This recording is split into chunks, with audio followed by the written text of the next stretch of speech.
So I wanted to start actually by just sharing with you a little bit about the unusual format of this book. So my book's called The Good Life Lab, Radical Experiments in Hands-on Living. And it's made up of two parts in three sections. The first two parts are a memoir. The last part is tutorials with very specific instructions on how to do things, from making biodiesel to recipes for the kitchen. But the reason it's structured this way is because as part of the first generations alive, which we are, to see the entire world for sale, if we're going to uncommodify our lives, there are so many things about our lives that we take for granted because we were born into a commodified culture. So that's where memoir comes into play.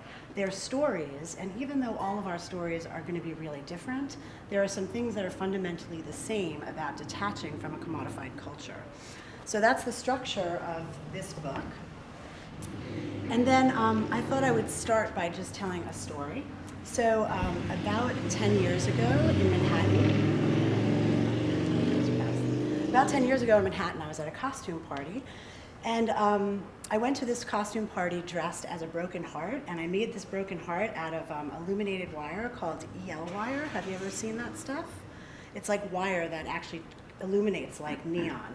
And you have to be a little geeky to use it. I had to like solder and put the battery on and do all these things. So I did it, and I went to this party as a broken heart, and I was flashing, like illuminated and flashing. And from a corner, I saw this green flashing illuminated something at the party coming my way, and it kept, as it got closer, I could see that it was actually also EL wire, but it was a Band-Aid, and it started on this guy's hip, and like a beauty queen sash went across his chest. So he blinked over to me and stood in front of me and said, "Are you a broken heart? Because I'm a Band-Aid." And I said, "Yes, I am a broken heart." So that creature is Mikey, and he's on the cover of this book. And that would actually be the start of what would turn into a big change for both of our lives. So together, we had a lot of realizations. So the first one was we both really, really wanted to make things, and not just these costumes. We wanted to make like everything. The other things we bumped into were we both had really intense professional careers in New York City, and we were both pretty dissatisfied with them. So he was working in IT for a Wall Street bank, and I was the creative director of a marketing company. And we worked really, really hard to get these jobs. Yeah, I know, right? So we worked really, really hard to get these jobs, so it was strange to be in a position of total dissatisfaction with them. So we started to take some inventory of the way we'd been living our lives. And some of the things we noticed were the worst decisions we had ever made were always decisions based around money. So in college, I switched majors from art to business because I was concerned I wouldn't be able to pay my student loans. And later in life, I made some other poor decisions, like picked the lesser of two jobs because I needed the medical insurance. So at all these intersections, those were like the times that I got really off track. So there was that. And then there were other things we realized together, which was we were consumers, and we were living in a time when we started to know that we were, by being consumers, we were part of the problem. And we really wanted to be part of the solution, and we really wanted to make stuff, and we thought, well, if we can make our goods instead of buy them, we can be part of that solution, but we had these jobs. So we defined our position at the time as being a weird patterned loop of working really hard to gain money, to buy stuff that we could have made better and more responsibly if we made it ourselves. So it was around this time that I ran into a quote by Krishnamurti, and the quote is, "It is no sign of wellness to be well-adjusted to a sick society." Yeah, it is no sign of wellness to be well-adjusted to a sick society. So we were really well-adjusted, actually. So we decided to go ahead and just quit our jobs. And right at that time, we made a few pledges. So some of the pledges are, we're going to make all our stuff instead of buy it. We're going to not make decisions based on money any longer. And what we make is going to be made from waste, because we live amid the largest surplus of waste ever to exist in the history of the world, and it's free, and we just decided we're not going to have a life based on money, so it better be free. And then nature, because it's free too. And we were city people, and we really wanted to reconnect to nature, so that was meaningful to us. We made another pledge, which was we're going to seek abundance instead of wealth. So with that in mind, we started a blog, which we still have, called Holy Scrap. It pays homage to waste. And we started a list of things that we no longer buy. And so we were back in New York at the time, and I think the first thing I made was toothpaste, because I thought, well, I use this every day. And that was actually pretty easy to make. So then we did what financial analysts would say. Oh, actually, no, then we had to leave New York. So when you make a pledge not to live based on money any longer, you have to leave Manhattan immediately. So we did. And we wound up in Truth or Consequences, New Mexico. It's a little tiny town in the southern New Mexico, population 7,000.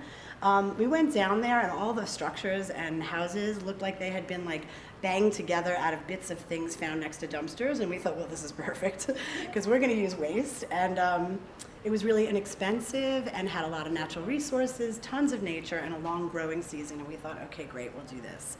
So we moved to TRC, which is what we call it, and did what financial analysts would say is the dumbest possible thing you can do. We took the money that we had, thinking, well, this is not really stable as the markets go up and down for reasons that are way beyond me. I can gain or lose everything I have. So we thought it would be more useful to turn our money into something more stable. And since we wanted to make all our goods, we turned it into things that make other things. So we took our money and we bought cement mixers and soldering irons and sewing machines and jigsaws and every conceivable tool, and we put it all in a big shipping container that we had dropped off in our yard. So I'm going to first walk you through some of the actual things we made and the practical side, but then I'm going to switch and walk you through some of the things we learned that are bigger than things. So starting with things, we actually pretty much went through the Freudian hierarchy, right? So we started with shelter. We bought what was probably the biggest dump in all of Truth or Consequences, New Mexico. It was a 1-acre gravel pit. It had been an RV park. It had a terrible history of drug use and crime, and it didn't have a single tree growing on it. It just had this old 1967 mobile home, still with a license plate, and it was a jalopy. So we said, great, this is our opportunity to do things better and more responsibly. So I asked my insurance company, and they were so helpful. I was like, what's this worth? And they said $1,000. So that made it really easy to make the greenest choice, which was to remodel it. So we took all those tools we bought and we thought we'd have a go at it. And it was at this time we ran into this guy named Jesse. We saw him working. He had a client on one side of the street who hired him to take a deck apart. And then he had another client on the other side of the street who hired him to build a kitchen. And we watched him take each piece of wood off the deck, walk across the street, push it through a planer, and then build a kitchen on the other side of the street. And we were like, this is our guy.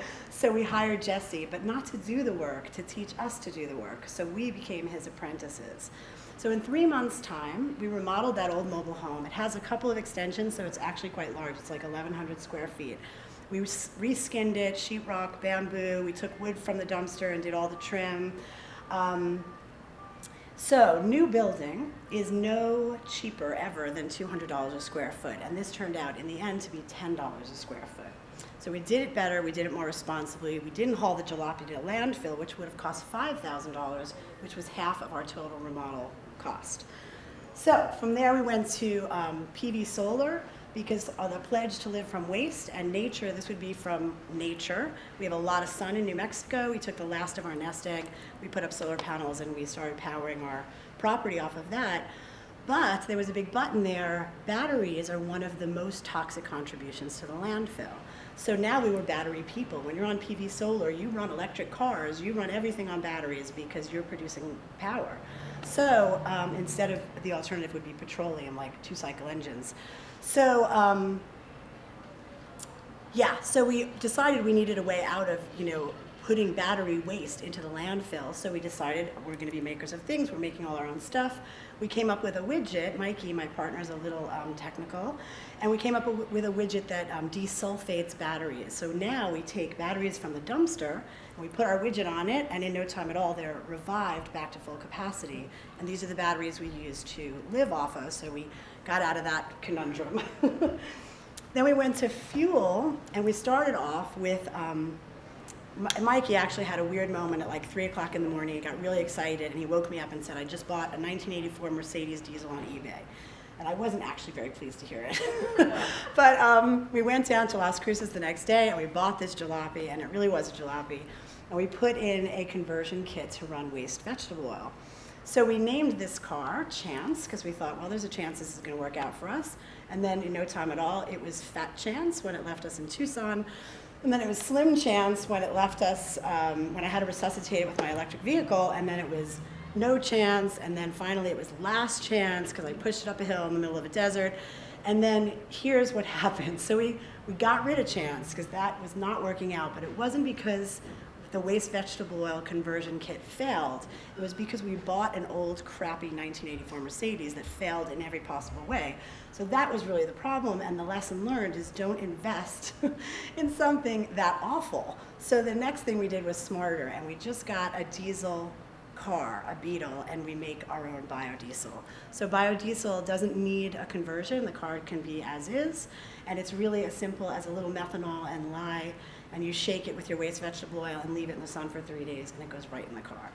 So we used waste. We did it better and a little more responsibly than industry had been doing it for us, and we moved on in the hierarchy to food. When I became food aware, and I think probably in the last 10 years, a lot of people really caught up and understood the words conventional food. But for us, it was in Manhattan about 12 years ago, 10 years ago, and we were sitting in a cafe, Mikey and I, and we watched the Cisco truck. You know, Cisco delivers most of the conventional food in the United States. So we watched the Cisco truck come, and the guy got out, and he pushed this cart of food to like the rundown deli, and I thought, well, that makes sense. I'd never eat there, you know. And then we watched the same cart go a little further to the fanciest health food restaurant on the Lower East Side, like $80 a head at least to eat there. And it was just this moment of realization. I guess I knew it on some level already, but it doesn't matter how you decorate this food. It's still what it is. So we started to become food aware. We were excited to be in New Mexico where we can grow food, and we had this great thing, the sun, and we built all these garden beds, and we had to make our own soil and start raising worms because we didn't have soil. But then we grew about 50 cents worth of basil, and we thought, wow, we're rock stars. And today, of course, things improved over time, and now we grow about half our food. So we also really like to get into, you know, one of the benefits of being a maker of things and taking food into your creativity is making the hard to get and the illicit foods. So we like to make alcohol, and we like to get raw milk, which is illegal for human consumption, and use it to make our own cheeses and butter and yogurt.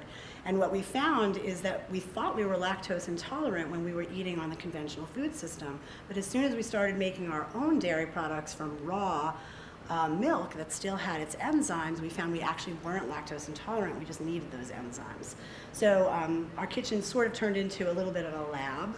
We now host a great deal of microorganisms and make a lot of interesting things. So medicine was one of the most exciting things for me because I felt really disconnected from nature when I lived in New York City. So I went out into the Chihuahuan desert with my list, and I was like, Mikey, let's make this list. What are all the things that happen to us? And I was like, well, I get belly aches, sometimes I get headaches, I feel dehydrated, I live in a desert, and we just made that list really long. He gets athlete's foot, and we went into the desert, and sure enough, we found creosote, the best antifungal in the world, for athlete's foot. We found prickly pear cactus. The tunas are perfect for hydration. And then we found the pads made an amazing additive for our mortar when we were doing building. So it acts like elastomeric paint. It's like a plasticizer when you mix it into your mortar mix. So I'll take a moment there and just go backwards a little bit. We did eventually start doing our own new building. So once we learned how to use those power tools, we started building little papercrete domes. So papercrete, we discovered because we had a pledge to live out of the waste stream. So we looked around and said, what can we build out of it if we're going to start something from scratch, not use an old jalopy that we remodel?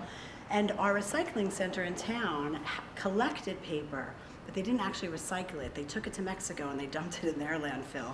So yeah, they do recycle it today, but then they didn't. So we said, well, let's take this paper and see what we can do with it. So we built this big mixer with a 250-gallon feed tank and a Ford 150 trucks differential that we turned upside down and put a lawnmower blade on top of. And we pull this thing with our truck, and it turns the blade, which has a lot of torque, and we were chopping phone books. So we would take this paper pulp and basically fill the walls of these domes we made, and at a foot thick, we found it to be comparable in insulation to straw bale, so about R30. So again, that was using waste and not being oriented around money. So I'm going to jump to domestic goods and start there with a quote from Carl Sagan that I just love. So he said, "If you want an apple pie, first you have to make a universe."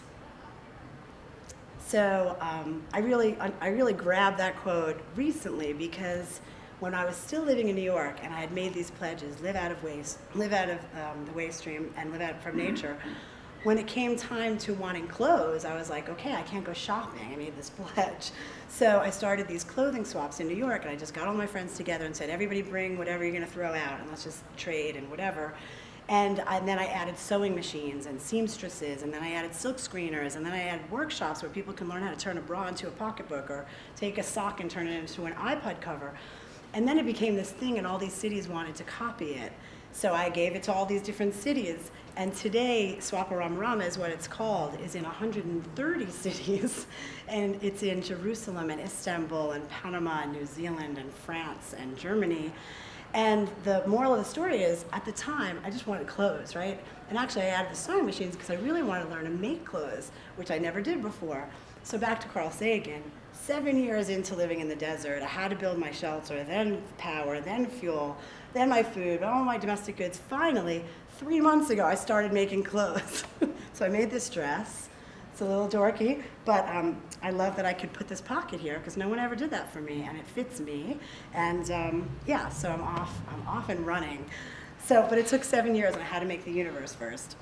So just to name a few more things on the domestic goods list, going to nature, we live near fields of soapberry trees. So soapberries contain saponin, and if you just put 10 in a muslin sack and throw it in the laundry, that'll replace your laundry detergent.